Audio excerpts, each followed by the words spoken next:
Alhamdulillah asta'inuhu wa astaghfiruh wa na'udzu billahi min shururi anfusina wa min sayyiati a'malina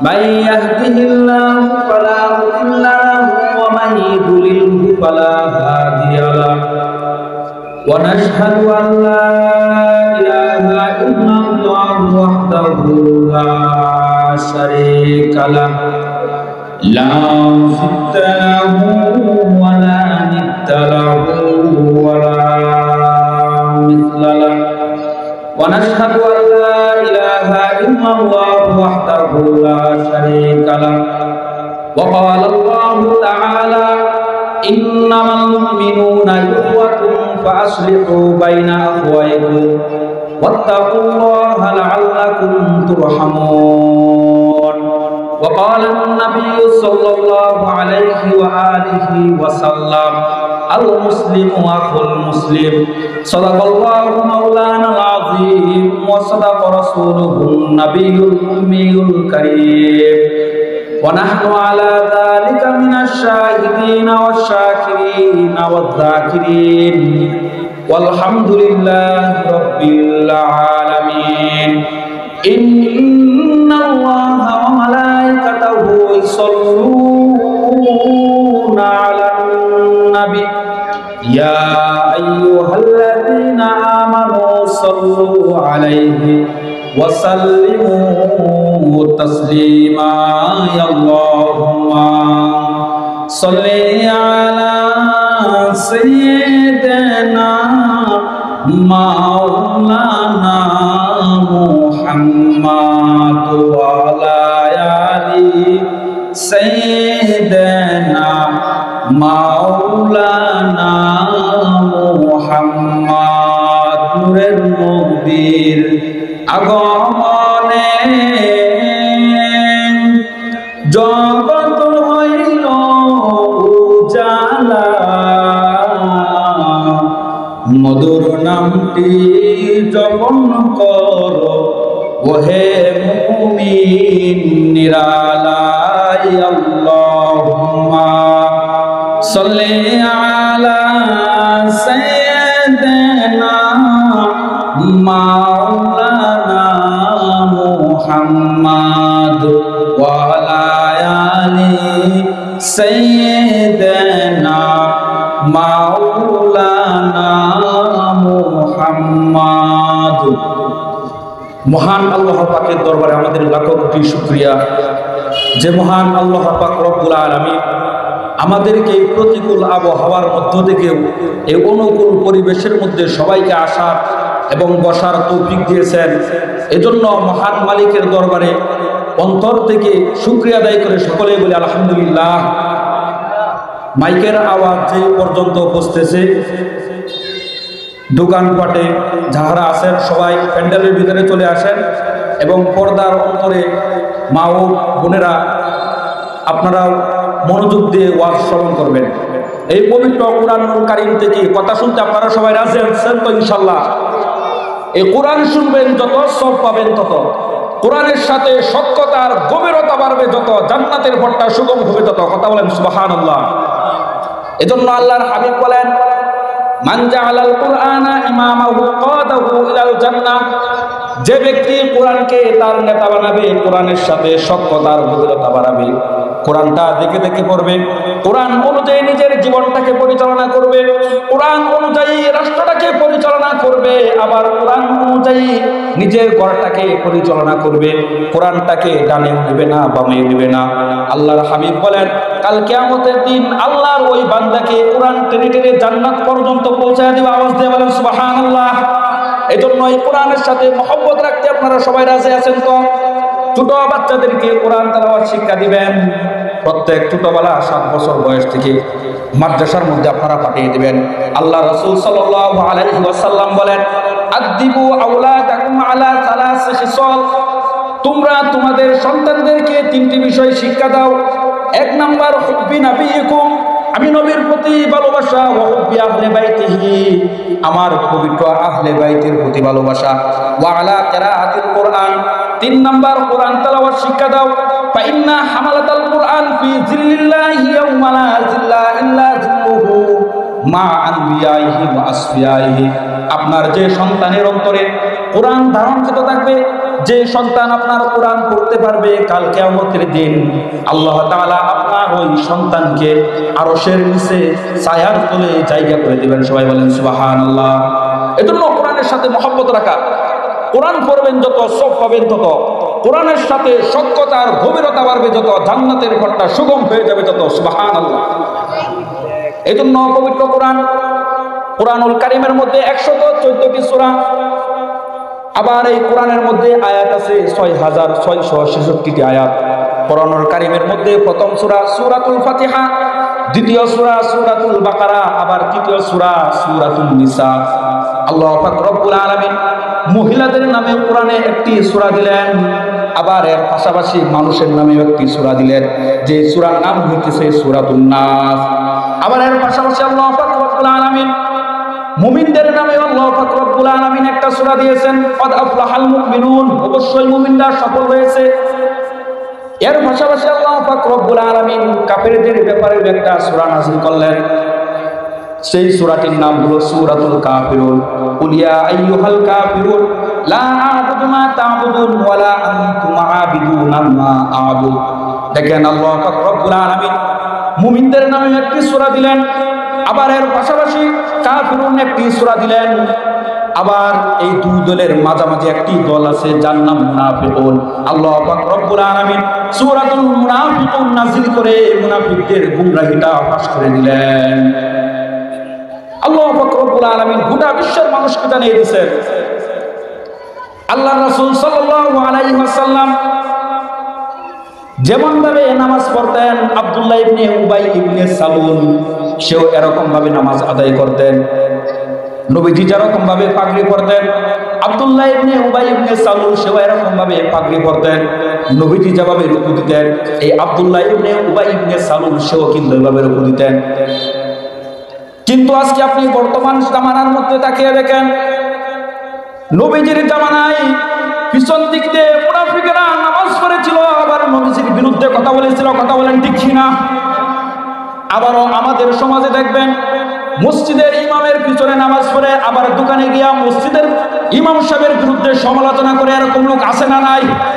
যেরকম নবীজির যুগে এরকম লোক ছিল, আব্দুল্লাহ ইবনে উবাই ইবনে সালুল যেরকম নবীজির জামানায় মুনাফিক ছিল, আজকাল বর্তমান জামানার মধ্যেও ইমাম সাহেবের পিছনে নামাজ পড়ে, ইমাম সাহেব ওই মুসল্লিদের জন্য দোয়া কামনা করে, আর ওই মুসল্লিরা ইমাম সাহেবের বিরুদ্ধে কথা বলে, ইমাম সাহেবের বিরুদ্ধে বিশুদ্ধার করে। আল্লাহর কসম করে বলি, ওই মুসল্লি এরা তো মুসল্লি না, ওরা হইতেছে ওই নবীজির যুগের আব্দুল্লাহ ইবনে উবাই ইবনে সালুল। কথা বলেন ঠিক কিনা? এজন্য ইমাম সাহেবের সমালোচনা করা যাবে না। কবি বলেন, যে ব্যক্তি অন্যের সমালোচনায় ভেঙে পড়ে সে কখনো সফল হতে পারে না, আর যে ব্যক্তি সমালোচনাকে উপেক্ষা করে সামনে এগিয়ে যায় সফলতা তাকেই ধরা দেয়। এজন্য অন্যের দোষ খোঁজা যাবে না। পবিত্র কোরআনুল কারীম থেকে আমি আয়াত তেলাওয়াত করেছি সূরাতুল হুজরাত 10 নম্বর, 11 নম্বর, 12 নম্বর আয়াতে কারিমে আল্লাহ পাক রব্বুল আলামিন বলেন, ইন্নামাল মুমিনুনা ইখওয়া, নিশ্চয়ই মুমিনগণ হলো পরস্পর ভাই ভাই। ফাসলিহু বাইনা আখওয়াইকুম, যদি দুই ভাইয়ের মাঝে দ্বন্দ্ব হয়, মারামারি, ফাসাদ, হিংসা বিদ্বেষ তৈরি হয়ে যায়, ফাসলিহু, তোমরা তাদেরকে সংশোধন করো। ওয়াত্তাকুল্লাহ, এবং আল্লাহ তাআলাকে ভয় করো। লাআল্লাকুম তুরহামুন, যাতে করে আল্লাহ তাআলা তোমাদের উপর রহমত বর্ষণ করতে পারেন। আল্লাহর রাসূল সাল্লাল্লাহু আলাইহি ওয়াসাল্লাম বলেন, আল মুসলিমু আখুল মুসলিম, মুসলমান হলো পরস্পর ভাই ভাই। কিন্তু আজকে বর্তমান জামানার মধ্যে তাকিয়ে দেখবেন, আল্লাহ পাক রব্বুল আলামিন বলেছেন, ফাসলিহু বাইনা আখওয়াইকুম, দুই ভাইয়ের মধ্যে যদি মারামারি হয় তোমরা তাদেরকে সংশোধন করে দিবা। কিন্তু আজকে বর্তমান জামানার মধ্যে দুই ভাই যদি মারামারি করে, দুই ভাইয়ের মধ্যে যদি ঝগড়া বিবাদ ফাসাদ তৈরি হয়, তৃতীয় আরেকটা পক্ষ এসে ছোট ভাইকে বলে, কি শুনলাম তোমার বড় ভাই জানি তোমার নামে মামলা দেবে। আরে বলেন কি, বড় ভাই আমার নামে মামলা দেবে? সে ঘুম থেকে উঠে বড় ভাইয়ের নামে 5 মামলা। এরকম আছে না নাই?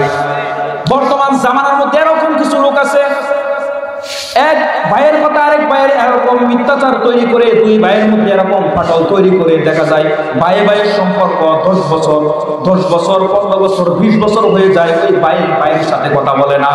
অথচ আল্লাহ পাক রব্বুল আলামিন বলেন ফাসলিহু, তোমরা তাদেরকে সংশোধন করে দাও, ওয়াত্তাকুল্লাহ, এবং আল্লাহ তাআলাকে ভয় করো, লাআল্লাকুম তুরহামুন, যাতে করে আল্লাহ তাআলা তোমাদের উপর রহমত বর্ষণ করেন। কিন্তু আজকে আমরা এটা করি না। যদি ভাই দ্বন্দ্ব যদি তৈরি হয়, আমরা আরো তাদেরকে উল্টা উপদেশ দিয়ে তাদের ভাইয়ের ভ্রাতৃত্বটা সম্পর্ককে আমরা এটা ছিন্ন করে দেই। এজন্য কোরআনের দিকে ফিরে আসেন।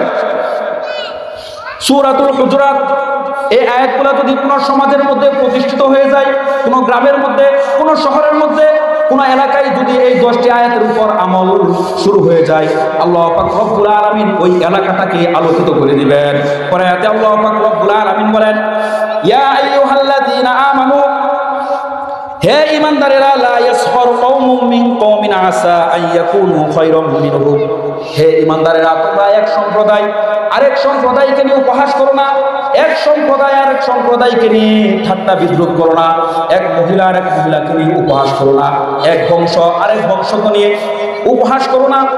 কিন্তু বর্তমান জামানার মধ্যে কিছু লোক দেখবেন কথায় কথায় বলে আমাদের বংশ ইশারা, এটা তোমার একটা বংশ হইল না কিনা, তোমার বাপ দাদা মাছ বেচা জালগিরি করে বড় হয়েছে, আর আমাদের বাপ দাদা পূর্বপুরুষী ধনী, আমার বংশ ইশারা। আল্লাহ পাক রব্বুল আলামিন বলেন, বংশকে উপর করা যাবে না, বংশ নিয়ে গৌরব করা যাবে না। পরে আয়াতে আল্লাহ পাক রব্বুল আলামিন বলেন, ওয়ালা তালমিজু আনফুসাকুম, তোমরা তোমাদের নিজেদের মধ্যে দোষ তালাশ করো না। কিন্তু বর্তমান জামানার মধ্যে দেখা যায় আজকে আমরা একজন আরেকজনের দোষ তালাশটা বেশি করি। আল্লাহ পাক রব্বুল আলামিন বলেন, ওয়ালা তালমিজু আনফুসাকুম, তোমরা নিজেদের মধ্যে দোষ তালাশ করো না। কিন্তু আজকে আমরা দোকানে বসলে অমুকের এই সমস্যা, অমুকে নামাজ পড়লে কি হবে, তার ঈমান ঠিক আছে কিনা, অমুকের এই বেজাল, অমুক হুজুরের ওই সমস্যা, অমুক হুজুরে কিসের জন্য গোল টুপি দেয়, অমুক হুজুর কিসের জন্য সাদা টুপি দেয়, অমুক হুজুর কিসের জন্য সবুজ টুপি দেয়, এই বিভিন্ন সমালোচনা করে আমাদের জীবনের যত আমল ছিল সব আমরা বরবাদ করে দিয়েছি। দেখা যায় একটা মানুষের 60 বছর হয়, এই 60 বছর বয়সের মধ্যে এত পরিমাণ মানুষের দুষ খুঁজে, ওই লোক দুষের কারণে অনেক মানুষের বিয়ে ভেঙে গেছে, এই দুষ করার কারণে অনেক সমাজের মধ্যে অশান্তি তৈরি করেছে। এজন্য আল্লাহ পাক রব্বুল আলামিন বলেন, ওয়ালা তালমিজু আনফুসাকুম, তোমরা নিজেদের মধ্যে দুষ তালাশ করো না, ওয়ালা তানাবাজু বিল আলকাব, এবং খবরদার তোমরা একে অপরের নাম কোনো সময় বিকৃত করে রাখবা না। আমার নাম রেদওয়ান আহমদ, কেউ যদি আমাকে এই নামটা বিকৃত করে রাখে, এটা আমার জন্য অনেক খারাপ হয়ে যাবে।